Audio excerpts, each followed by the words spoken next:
Welcome back to the Empathy Lab, folks. This is Selena Tatum, your host. We have been on a 15-day hiatus, as you've probably noticed. Those of you that follow the Empathy Lab and the podcast and the field notes, some of you were in the comments like, you haven't dropped anything yet. We're still waiting for episode 15. Well, here it is. And I'll explain as best I can the pause. Because we often, as I like to say, or Adrienne Marie Brown likes to say, small is all. And we often here at the lab pause in the midst of our work because our work is intentional, because we take the work of, we can never undo a human mess. We are messy, imperfectly perfect creatures. And we can always go back to the drawing board and look at our intention. Is it still landing? Is it still the same? Is it still life affirming? Is it life enhancing? Did we get 2 yeses to that? So even though we as a collective put out information for you all to drink in, fertilize yourselves with, we also go back to the drawing board and ask ourselves those 2 questions. Do that audit, do that inner work, inner reflection to see, is what I'm saying still landing? Or do I still fucking care about this whole thing? Has this turned into like something that I want to extract stuff from? So these are all very important questions. And this is the explanation. Let's get into it. So in the last episode, we were in the Raga arc, as you know. And as you know, you probably have done it, or maybe you haven't, or maybe in my absence, you're like, I'm going to wait till she drops another one. And I'm hoping that some of you made the ask. I'm hoping that in these last 15 days, maybe after episode 13, maybe after episode 14, whenever you did, you made the full ask. I'm hoping that you had the full salary conversation you needed to have.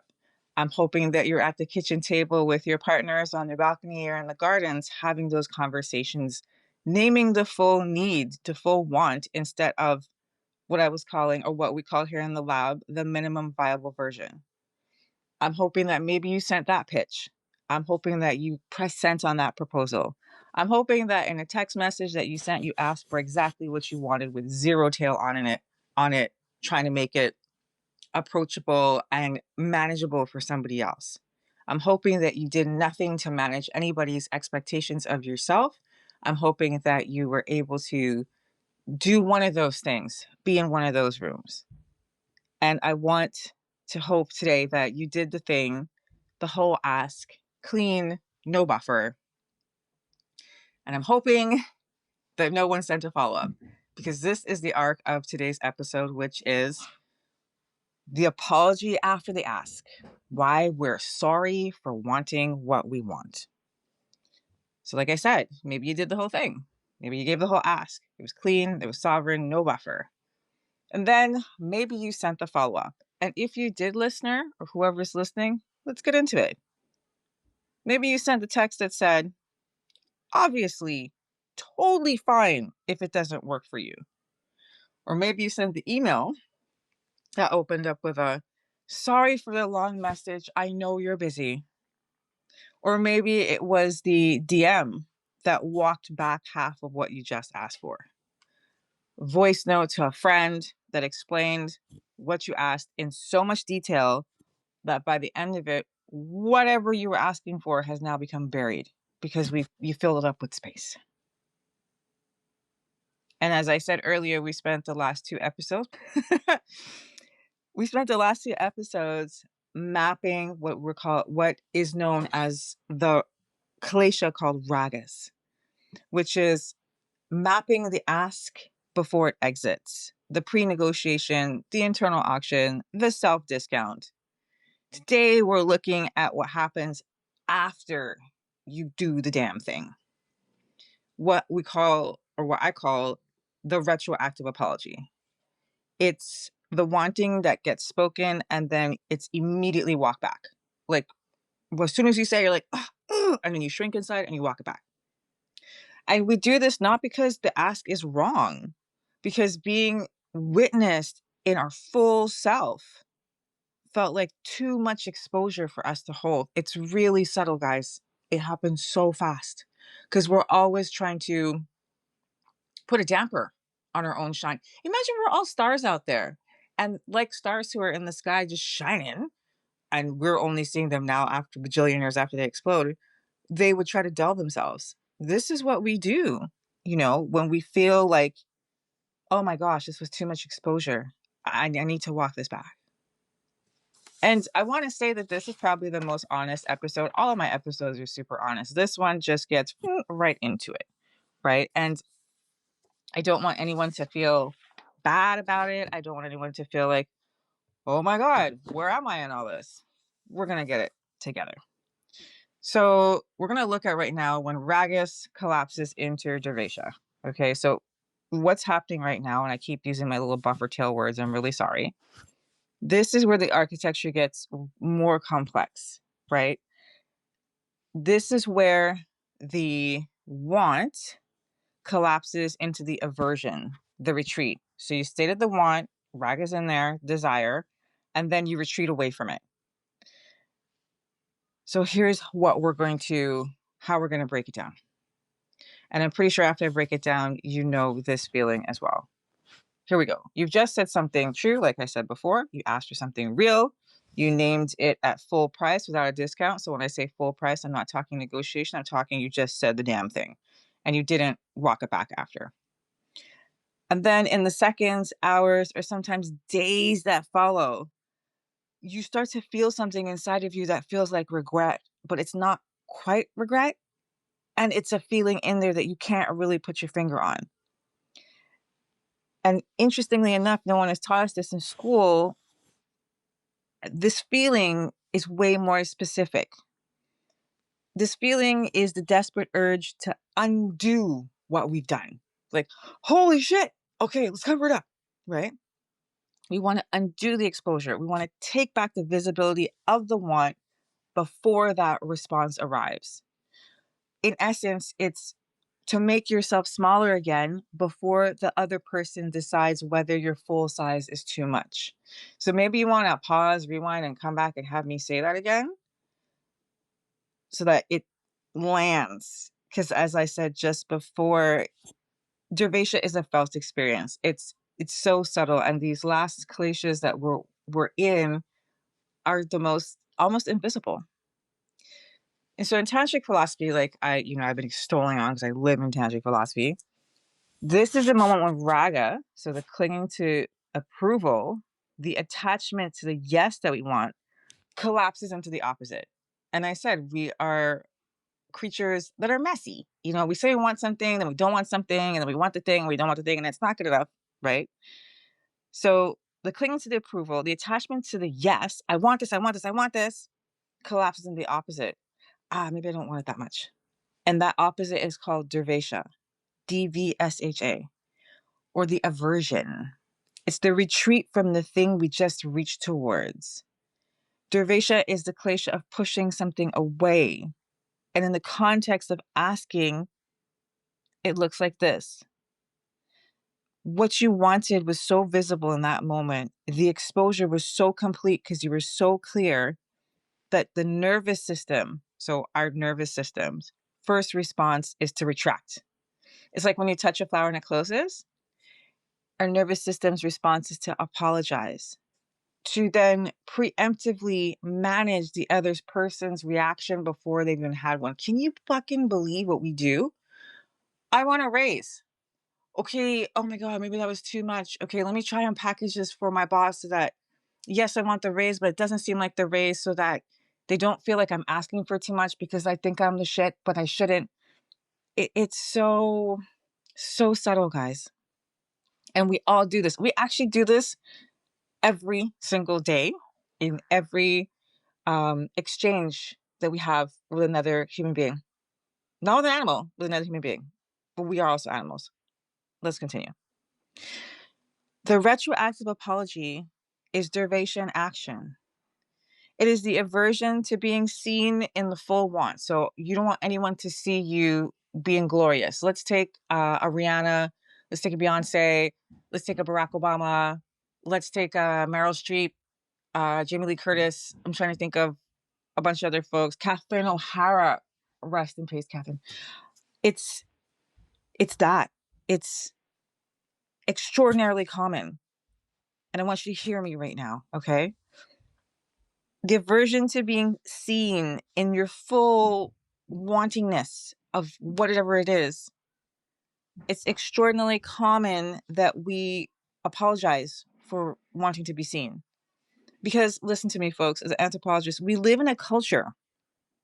We live and exist and create and have created a culture that rewards the managed ask and punishes the direct one. So the more you can fit that ask into a nice little box, the culture that we have all created rewards that. The more that you do not put that ask in a little box and you say it as direct and as bold as possible, okay, that's when we as a culture, we don't want that, right? We don't want to have someone ask directly for what they want. And unfortunately, the nervous system, our nervous systems have learned correctly and not correctly, but correctly for what we're talking about, that full visibility is a risk. To be fully visible is risky. This is what our nervous system has learned. This is the culture that we've created because we've created a culture of managed expectations, managed asks, and we'll get into that. Here is where the retroactive apology, though, I want to communicate to you all. This is what it really does. The retroactive apology tells the other person, I didn't really mean that. Like, I put it out there and no. It tells the other person that the ask was negotiable from the moment it left your mouth. So when we put that retroactive apology there, mathematically, here's where the math is mathing, okay? It tells the other person's system, hey, that's a negotiable thing. They're not really serious about this. And that exposure of the want, well, I'll put it to you like this. The exposure of the want was the mistake that you're now correcting. So, hey, I want something, I'm apologizing for it, and now I'm trying to correct it. What we have done is we haven't just walked back the ask. We walked the whole wanting in and of itself back. So I want this. Oh, I don't want this. I was going to say you, let's say we have made the full version of our desire. Listen to me here very carefully. We've made the full version of our desire retroactively wrong. So we're like, no wonder we're all hot messes and cute messes and fun messes. We create cultures where we reward certain things that poison and punish us inside. How is desire retroactively wrong? Ask yourself that. Let's breathe into it and let's breathe out of it.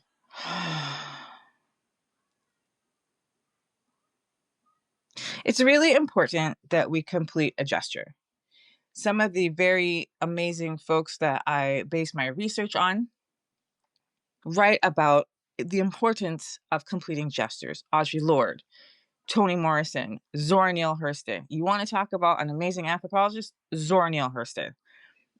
Adrienne Marie Brown. The importance of completing the gesture is as such. It's of following through on that small act all the way to the end. Whether you're going to go buy a pair of jelly shoes, you're going to get an orange, or you're asking your partner, your roommate, whoever, hey, I need you out of the house for an hour so I can just fucking think. Plain and simple. The retroactive apology is the complete gesture, it's the complete act that collapses in the follow through. And because the fractal, remember talking about fractals? If you have no idea what the fractal is, you got to go back to like the first couple episodes, get your fractal definition down and come join me back here.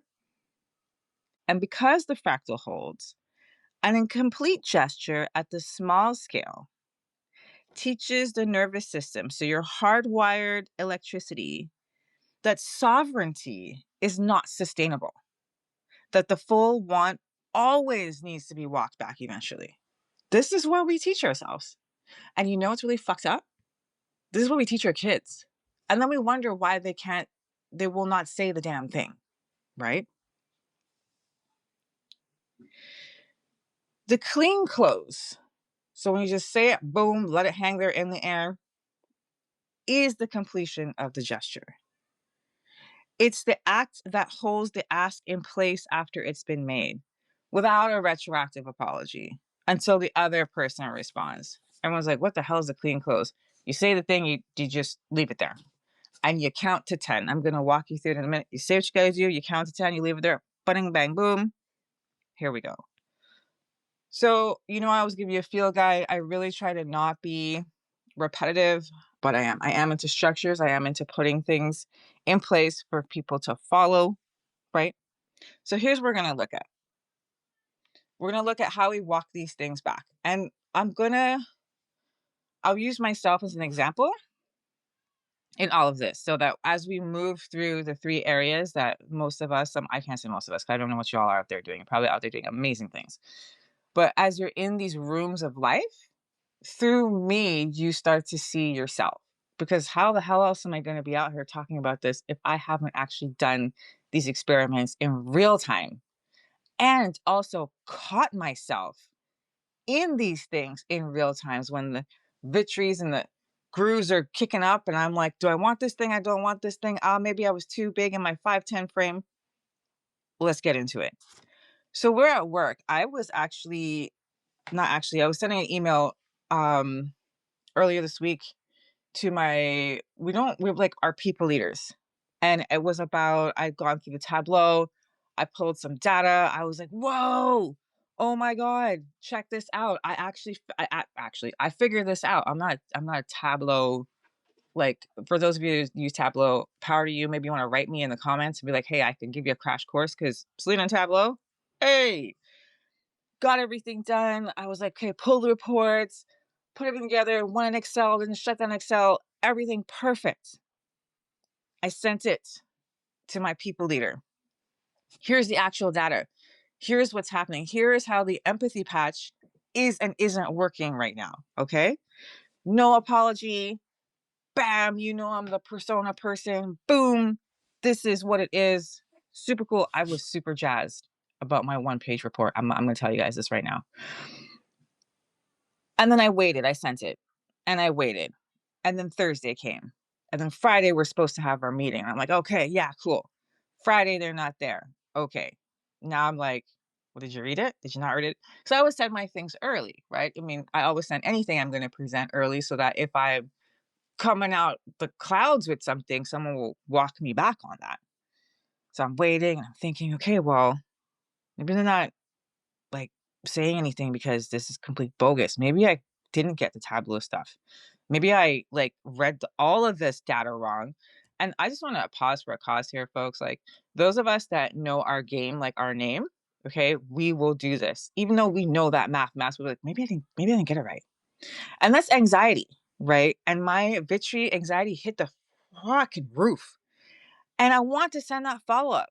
I want to send that email and say, hey, you know what? Like, yes, the numbers in my report look really harsh, and it doesn't look like, we're going into this quarter. What the hell do I know about Q1, Q2? But it doesn't look like we're going into the spring season as strong as we thought. We might have to look at A, B, C, D. I know this might be outside the scope or maybe outside the budget. I'm happy to discuss options. This is me, and you can hear my fingers. Just I'm playing, right? Writing. And this is Raga and Dervesha running together.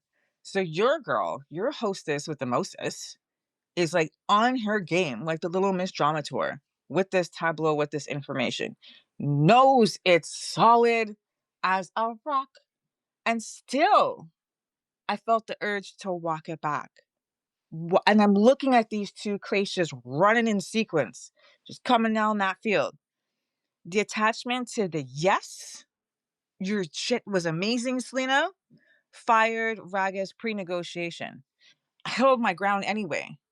I sent everything in the report, super duper Alice Cooper, and then Dervesha. Whoa, girl, you're getting a big bit for yourself here, girl. What you think? You're out here being Rihanna? Bitch, better have my money. Like, in the financial sector. Like, girl, who do you think? Like, what are you doing? And so right away, I started this email to walk it back. Like, hey, maybe let me take a look at these numbers again. Let me run it by again. I might have. And I negotiated with myself. Like, literally, I negotiated before the ask, once after, and then my people leader still hasn't a chance to say anything, and your girl is out here about to write something else. Whew, let me tell you, Little Miss Drama Tour, we are all Little Miss Drama, my friends. Shout out to Cardi B, because that tour, we would need to have a whole episode about that tour and what that woman did, because we have watched Cardi B work through glaciers. And I'll promise you guys, you know what we're going to do, folks? One of these episodes, I'm going to take some things that we know about in people's lives, not bringing them down. I'm going to show you what the glacier is and all of that in there. Anyway, let's get back to how I took it back. My people leader hasn't said anything.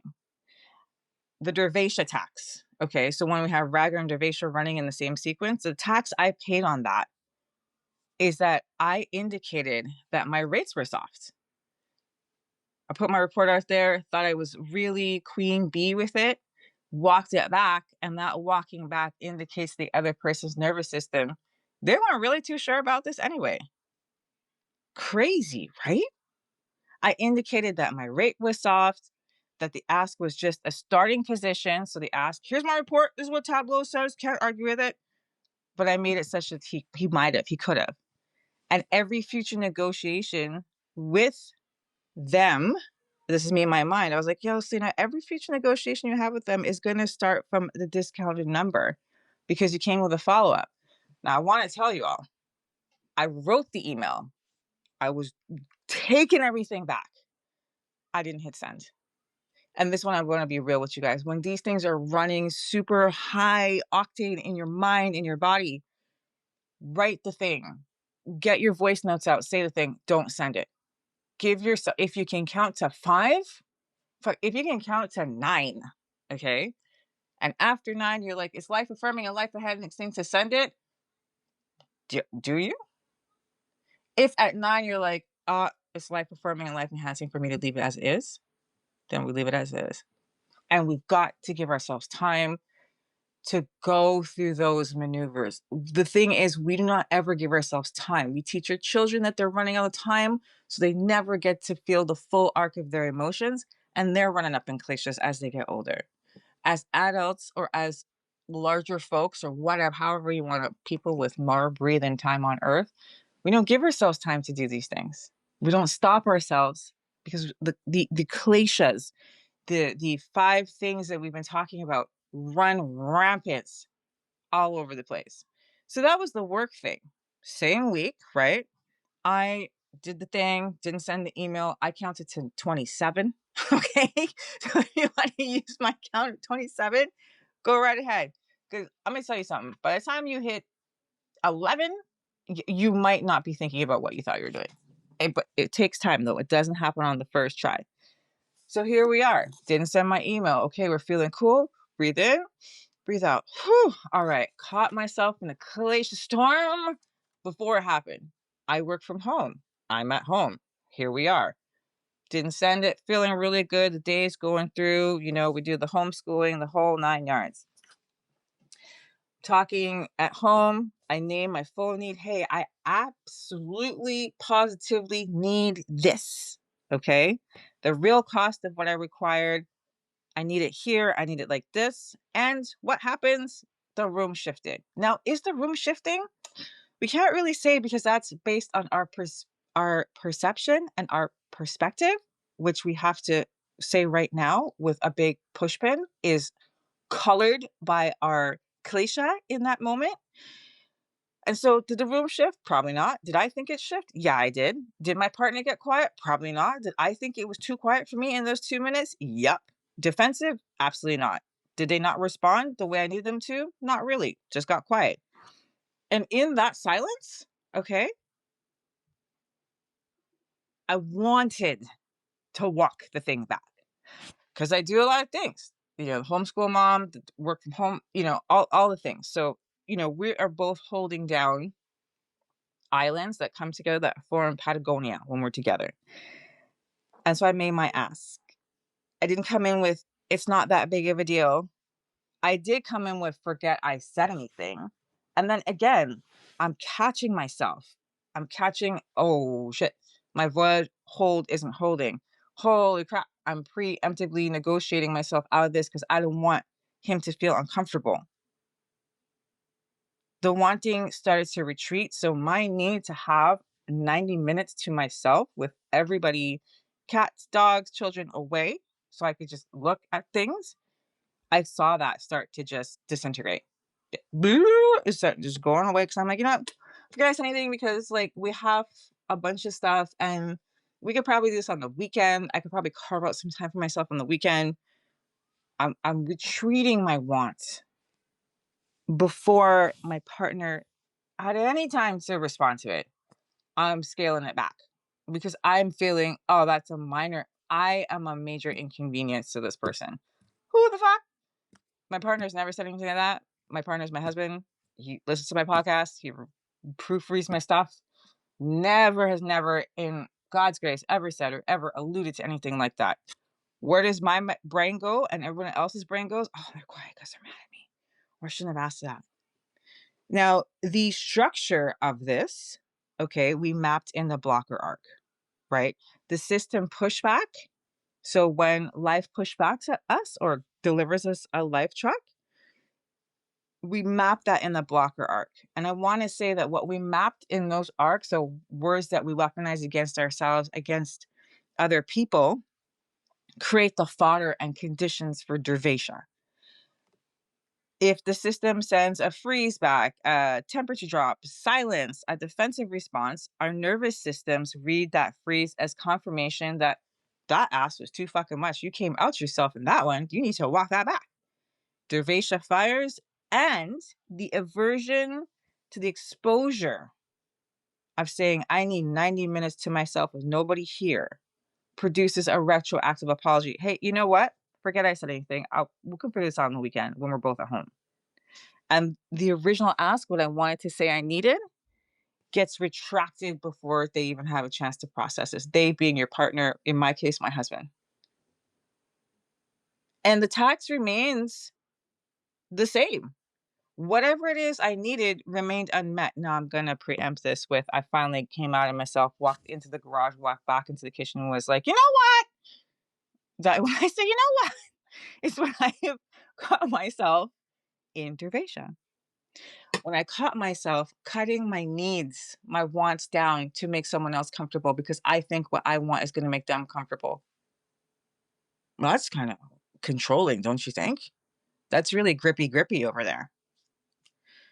And when I said the tax runs the same, is that the need remains unmet. The asking has now been made more costly because I tried and I walked it back. And the implicit message is that what I want is really not available for discussion because I've decided that you cannot hold that. You're not going to give it to me. So let me control the whole thing, pull myself up, and that's it. And then the next time you ask something, it gets smaller. And then the one after that is smaller. And then the floor, your price floor, remember I was talking about, your non-negotiable, lowers with every retroactive apology. Every single one. And so that was me running these things at home. Now check it out.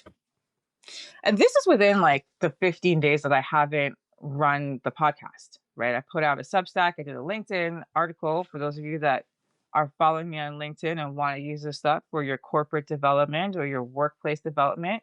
I talk about the same things and how you can apply it to work using, let's say, McKinsey, Ernst & Young terms for the folks at the back. Sign up there, absolutely free. It's literally 4-minute read.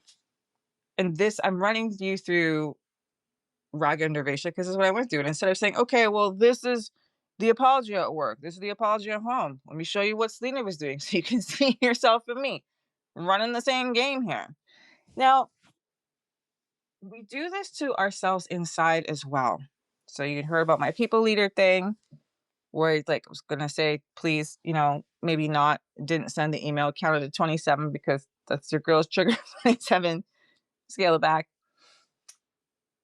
Talked about it at home wanted to ask my husband for 90 minutes where I want no one to tell me anything, bother me about nothing. I really just wanted to sit and look at my seeds, drink my tea, and imagine the garden that I would have this summer for my bees and my butterflies, my beautiful pollinator garden. And then we're going to talk about the stuff that we do inside. So, dreams that we unclaim after we claim them. Why? Oh, why? Oh, why do we do this?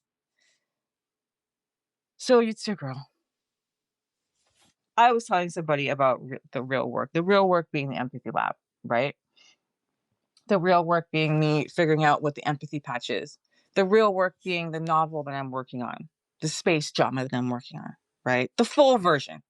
So I'm talking about my book. I'm talking about the research tank, the research. I'm talking about the think tank. I'm talking about my creative project. I'm talking about grants that I'm like want to get, and I'm talking about these things at the scale I actually want them. Like, and I know I can do this because I've scaled my life. The legendary DJ Sirius Black was scaled like this. I claimed her and I made her real. And when I'm out there in the world, that's who you're seeing. And that's a dream. And so I'm talking about all these things. I'm 47. People are like, you girl, you think you got time to get all that done? Like, you've done so much for your life already. Who do you think you are? Blah, blah, blah, blah. Yours truly, I'm very good at not listening. And the more you tell me I can't do something, the more I'm like, oh, yeah? That's definitely a cliche, but I make it work for me.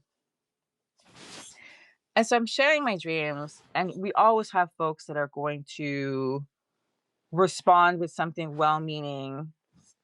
And then that well-meaning response, because we don't know what their cliches are doing, right? That well-meaning response lands sideways. So I've heard things like, that's so ambitious. But are you sure you have time for that? Have you thought about starting something smaller? Because, you're the homeschool mom and, you work from home and you got all these things going on. And there have been times, folks, when I have agreed with them, when I'm like, not because these folks were right, but in that moment, I felt like what I wanted was too exposed to defend in that moment. Like my dreams were too big to defend in that moment, so that I just kind of agreed, like, oh, you know what? You're right. I can't possibly have the Montreal Victoria players on my podcast. Oh, that's too fucking big. And I was, what the hell? I can't possibly go and have Adrienne Marie Brown or Tracy Stanley or anyone that I want to have on my podcast because, hey, that's way too big. I can't possibly contact Mark Rober to do something for my son because he's Mark Rober and he put something on fucking Mars. Do you know what I mean? And we do these things because when the full want feels too exposed to defend in that moment, it's easier and safer to agree than holding our ground. And this is why we do that. And it happens to us with people that love us a lot, and part of their job is protecting us from ourselves, and they're not allowing us to be ourselves. So you see how these cycles run? Like, we don't want to ask the full ask if we decided that the other person cannot possibly handle the full ask, and then other people think that we can't handle the magnitude of our dreams. It's wild. I told you this episode was going to be super honest.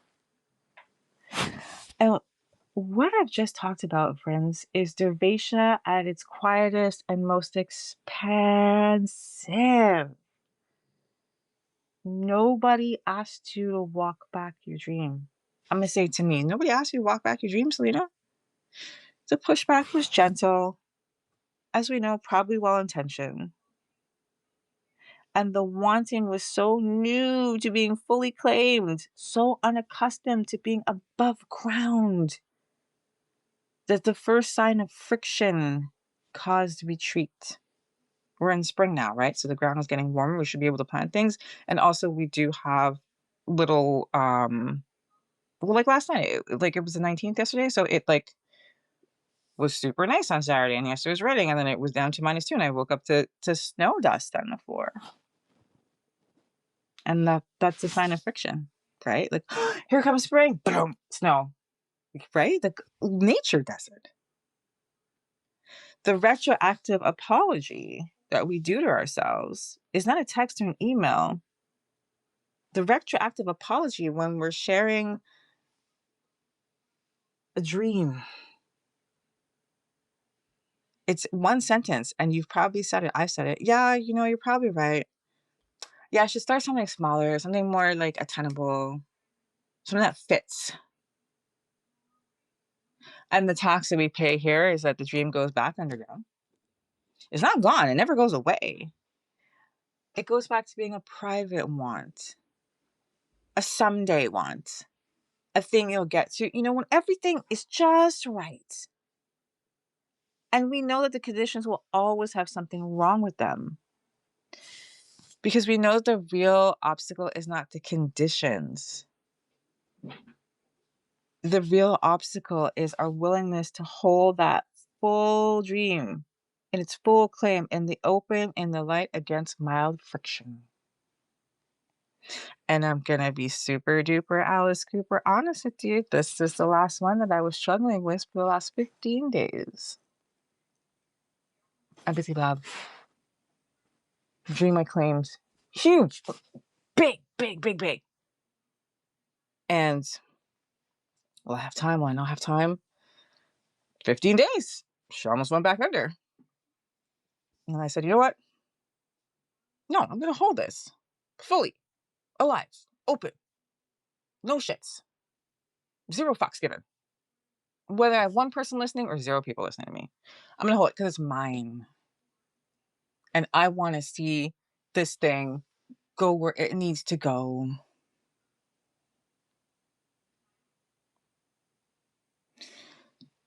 Coming down here. So let's let that land. Let's take a deep breath in. Let's take a deep breath out.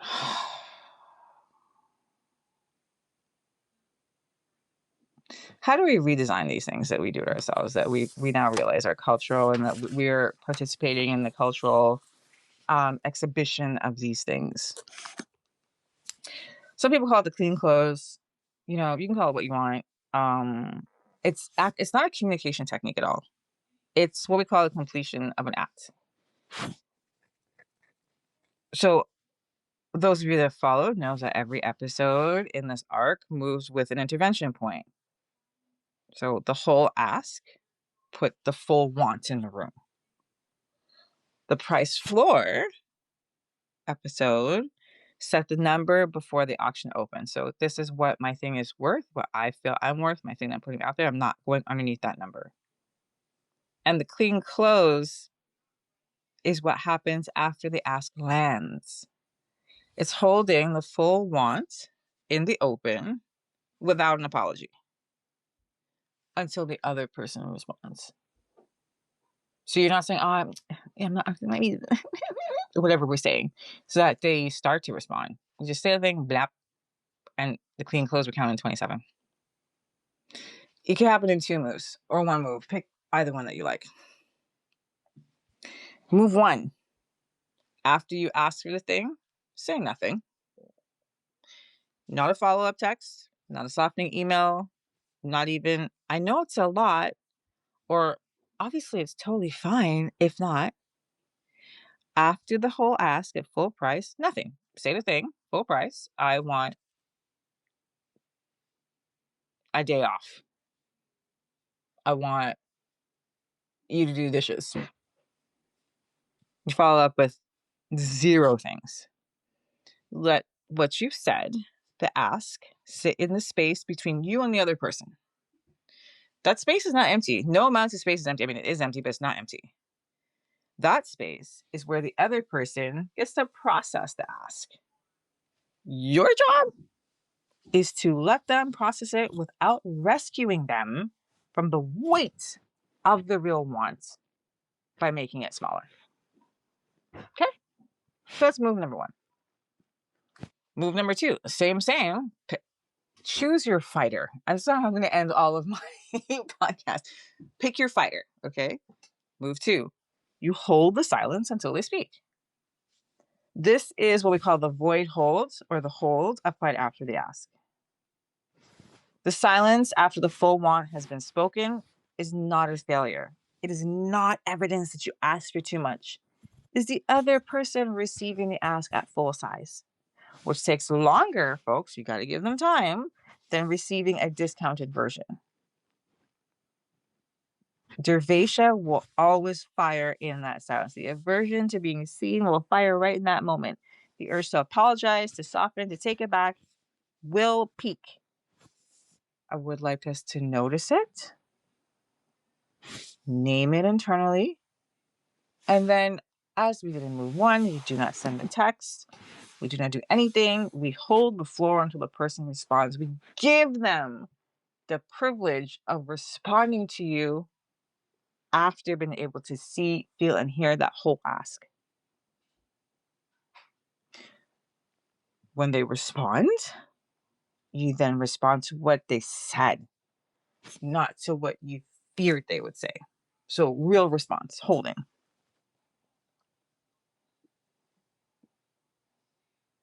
This week, one apology you don't send, one follow-up text you write and do not send, one obviously it's totally fine if not, that stays in the drafts. After the ask, nothing. Hold the floor. Let the other person respond to your actual want. The full ask doesn't require your apology. It needs your patience. This is what it needs. You're going to pick your fighter, 1 or 2. You're going to pick your venue, home, work, yourself, in the quiet moments of yourself. That's what we're going to do. We're not going to do all 3. We're going to pick 1 because that's what we do.